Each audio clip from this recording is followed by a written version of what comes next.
ধারণা করে কথা বলা নিষেধ ইসলামে। ওয়া ইন্না যান্না লা ইউগনি মিনাল হাক্কি শাইআ, আল্লাহ বলেন ধারণা কখনো সত্যের বিকল্প হতে পারে না। আপনাকে সত্যটা জেনে বলতে হবে। আমরা এরকম সমাজে অনেক করি, অনেক আপনি পাবেন। ধরেন যে আপনাকে আপনার এক বন্ধু দেখলো, রিক্সা দিয়ে যাচ্ছেন, আপনার পাশে এক নারী বসা, তো সে অনেক কিছু খারাপ ধারণা করতে পারে। এরকম হয় না সমাজে? তো এমন হতে পারে যে আপনি আপনার ছোট বোনকে নিয়ে বেরিয়েছেন, হতে পারে না? কিন্তু আপনি তো একটা ধারণা করে ফেললেন অন্য কিছু।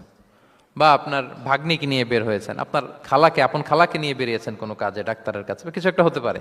কিন্তু তাকে দেখেই আমি এদিক সেদিক বলতে আরম্ভ করলাম যে ওকে তো দেখছি এরকম এরকম এরকম।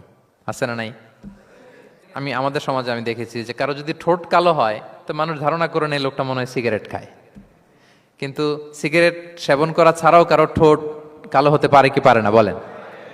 এই যে এগুলো সমাজে প্রচলিত। বিয়ে করার পর পর ইমিডিয়েট যদি কেউ একটা গাড়ি কিনে বা হুন্ডা কিনে, এটা কি বলে বলেন তো? এই বোধহয় শ্বশুর বাড়ি থেকে যৌতুক নিয়ে আসছে।